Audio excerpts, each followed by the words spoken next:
Hello everyone, Dreamwalker coming at you again. You find me today out in Ocala National Forest again. I left St Augustine yesterday and decided to come back out here to my little hidey hole. My little sleep location in St Augustine was found out by Johnny Law. Johnny Law popped in on me in my little overnighter spot. So can't stay there. Kind of talked my way through that one. And then my normal parking spot there where I park by the tennis courts in St. Augustine and walk in about 4 blocks to go play some music in the street. Well, apparently somebody didn't like that too much and complained yesterday, probably, or something like that, to the police. And they were parked right next to me when by the time I got back to my car. So I had to skin out. Had to skin out of town. The heat was on me. They already been having an eyeball on me here. So I'm pretty, I stick out like a sore thumb, people. So what can I say? I couldn't stand that location. Plus there's no real spot to do overnighters or anything. I found a new location though. It's Crawfordville. Hugs up right to Apalacola National Forest in Florida. That's my next target. Right now, as far as camping, I am in a dispersed camping location. I will be giving out certain dispersed camping coordinate locations. So if you want to write those coordinates down, I will do a separate video for coordinates and camp locations once I have enough built up to hand out. I'm not going to give my private locations, but I will give out other locations. Since I'm already in that location, I just save it in my GPS and hand it out. That's how I'm doing it. So it is solid. It is legit. You'll be very happy at some of these places that I do hand out. So stay tuned to that for that. It rained yesterday, and today it's about to, looks like it's wanting to storm today. But it's cooled off, so I will take that all day long. I've just been trying to get the car organized a bit better. And yeah, I ran out of data on my phone. I've been doing DoorDash. Great company, great thing, you know, if you have the data to back it up. I'm going to warn you about that because paid the new month phone bill, and in 6 days I was out of data, and almost all of that was DoorDash. A little bit of Facebook. I didn't even do a YouTube video, I don't think. And I didn't even take up that much space, even if it was YouTube. It was all DoorDash because it goes into GPS and it's sucking data like for that GPS locator thing. That's sucking data like crazy. So need to make it out to Apalacola National Forest. Hugs up right next to Crawfordville. Crawfordville has DoorDash. I can find me a nice little nook and cranny camp spot right out there in the National Forest. Basically double dip and then run out into Crawfordville, do some DoorDash out there, come back in, because there's nowhere to sleep in St. Augustine, man, for real. Hotels, there's lots of hotels if you want a hotel, but if you are on a low budget like me, well, you know, yeah, there is slim pickings. So anyway, and I don't know, I've never been to Crawfordville. I've been to Tallahassee. I've never been to Crawfordville. I'm kind of interested if it's an old type of town, you know. If it is, that would be cool. I'll be down with that. Maybe I might be able to do some busking out there. We'll see. Yeah, but I needed to leave for a little bit, man. I was also starting to feel claustrophobic or something. Like, there was just way too many people in St. Augustine. I mean, there was a ton of people in St. Augustine. The beach was overcrowded. The downtown historic area was overcrowded. Musicians fighting over pole position, over playing locations, which is kind of bullshit. And sorry, Bravo Sierra, in my opinion, because you shouldn't be limited to play areas or play zones. You should be allowed to play your instrument wherever without limitation. That's just me, in my opinion. It really aggravates me, but hey, it's like, hey, you have sure, you have freedom of speech and expression as long as it's 50 feet that way, down that road, and only that road. Oh man, and the cops agree with what I say, and some of the other street people about this, and they don't want to rock the boat because this came out of the cop's mouth. He didn't want to rock the boat because he didn't want to potentially lose his job or pension, which didn't really make sense about the pension part, since there's a lot of cops that get arrested and don't lose their pension. He just don't want to make anybody upset. This was a correctional officer, ex-correctional officer. I mean, dude, this guy's on the front lines. If good men stand by and do nothing, that's all that's needed for tyranny to persist, and that's exactly what is happening. So, I mean, was wanting to go to Panama City, but Panama City here now, I don't think has DoorDash, which that really stinks, because there's a lot of cool places out there. I could probably like tuck in and out of. There's a ton of homeless people though in St. Augustine, a ton. Like, I've never seen so many homeless people on the East Coast in one area. I mean, it's way more homeless people there than I've seen. I used to do pest control work out there, and no, man, they are everywhere, and probably chances are at least 8 times out of 10 you see someone riding down on a bike down the road. They're homeless. That's not tourists. They're at like the gas stations on corners begging for money. They're in downtown historic area begging for money. They're everywhere. And I saw actually like 2 or 3, I think 3 homeless women out there. One was an older homeless lady. She actually had her throat cut, man. That was crazy. She showed me she has a scar all the way across. She said, yeah, this other woman didn't like how something about me and cut my throat.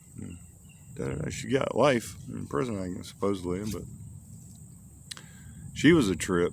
I met a lot of interesting people so far, and that's for sure. And, it's a whole nother world. It is. I'll call the everyday rat race I will call it the Matrix. I'll call it what I think, the dual reality, because there is another reality.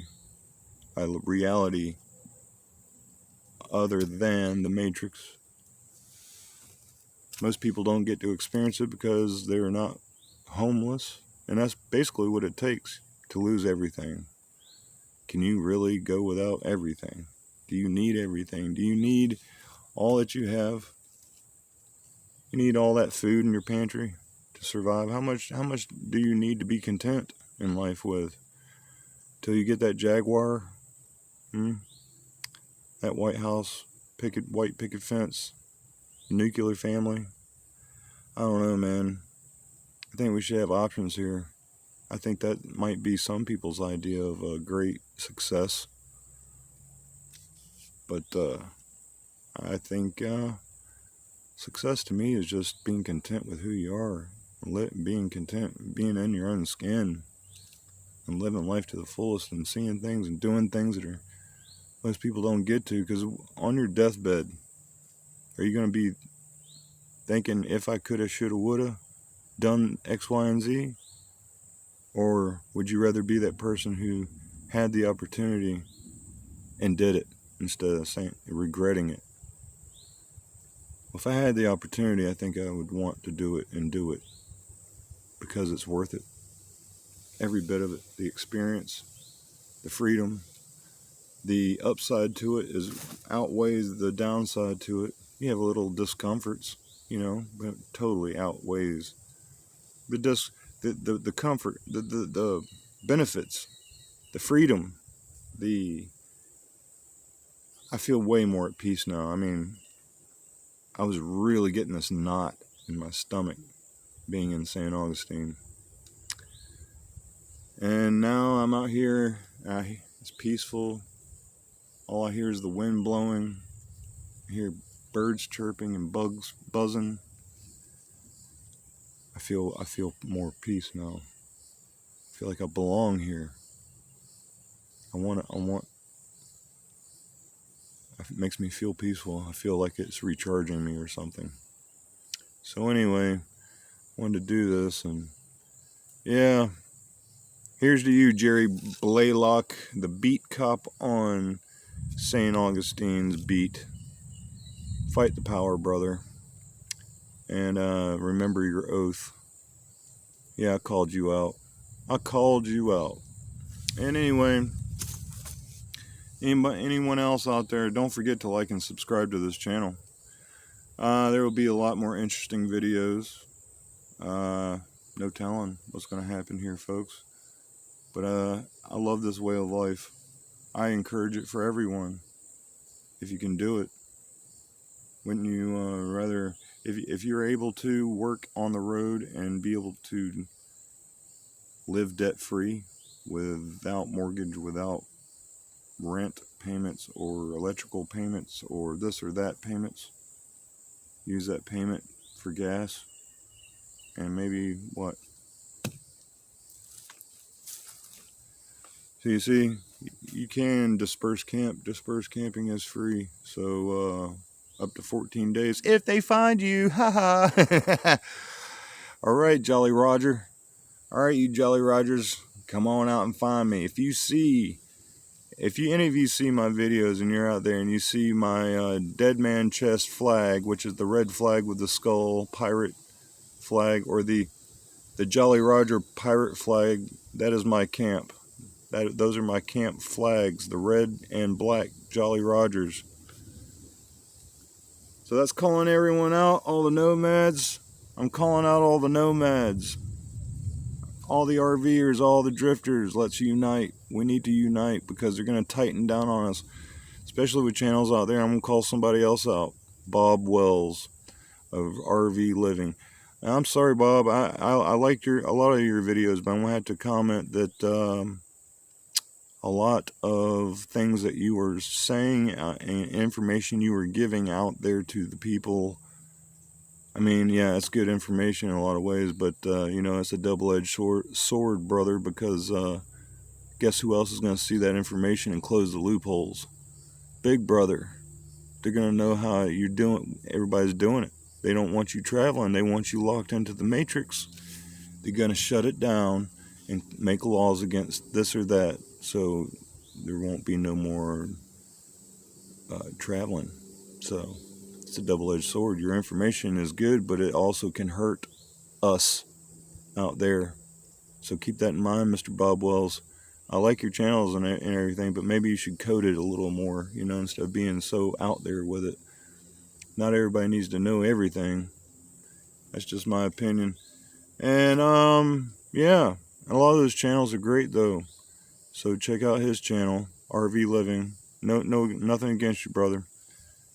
And I don't know. Yeah, calling out all the nomads, drifters, wanderers. We all need to stand together, man. And don't forget, we do have rights, constitutional rights. And the way they word things is inversed to reality. A lot of it's Latin. Like the way police use the word understand isn't the way we use the word understand. When a cop asks you, do you understand the rights that I'm reading you, that's inversed. Meaning, if you say yes, that means you understand or agree to the charges that are being read to you. and accept it. That's, if you say yes, I understand, that means yes, I accept the charges, and you get arrested and go to jail for whatever that is. You say, no, sir, I do not understand a damn thing you came out your mouth. No, sir, I don't understand you or charges or anything. So keep that in mind, my free Americans. Stay free. Stay free. Like I've said before, I prefer a little bit of danger, freedom and danger, than peaceful slavery and tyranny, because that's what's slowly happening. No one's going to stand up and do anything. Everybody's running their mouth on YouTube and Facebook. This is a little bit of rambling now I'm kind of getting into, but still. Just hadn't made a video in a minute, so some things are coming in my mind that are just a little off topic. But, yeah, we need to stick together, because a lot of things are probably going to be changing for everyone. I don't know. I'm noticing weird weather anomalies. Has anyone ever been to the beach and ever experienced no wind on the beach? Because I haven't until the other day, last week. I went out there at about 12 o'clock at night, and there was absolutely no wind blowing on the beach. I swear, to the point I went to go lay out there and sleep for a couple hours. I'm not gonna lie, I couldn't. There was mosquitoes out there biting me. I was a mosquito buffet, and they were all over the beach because the wind wasn't blowing. So I had to pack up and leave and go to my regular spot that I got kicked out of the other day. So technically I didn't get kicked out of there. I stay there another night. It would be obvious what I'm doing, so I can't be there for a while. So I'm gonna have to skin out of St. Augustine. I can go back. I'm not ran out of town or nothing. Just trying to avoid any kind of potential, BS. Sometimes that's what pirates gotta do. Real pirates don't stay in one spot too long. And don't ever forget, #1 code of the streets: always mind your own business. That will save your ass, man. I'm gonna tell you. Don't let anybody pull you into bullshit. Mind your own business, and you'll be just fine. Help others when you can, and be open to all new experiences, and you will love the journey. I'm telling you. Don't turn down an offer. As wild as it may seem, go with it. See what happens. For the most part, for most activities, let's say. Yeah, and that's just part of the journey. It's a beautiful thing. I wouldn't trade it for anything, honestly. This is way better than anything. I'm enjoying myself out here. It was a little tense in St. Augustine because you couldn't get a break. It was almost like you couldn't breathe. There was just too many people around you and by you, and cops everywhere, and homeless people everywhere, and everybody bumming money or cigarettes from you, or you name it, man. And obviously, when I'm trying to draw attention by being a street performer, that kind of, you're drawing attention to yourself. So kind of got to move around to be a pirate, and that's what I'm doing, right? All right. And anyway, wait till my next video. I will give out camp locations, GPS, or maybe another 1 or 2 videos later I might do the camp location thing. I don't know, man. Drop a comment, say something, hit the like button, because YouTube's based off algorithms. Don't forget about me, people. Till next time, peace.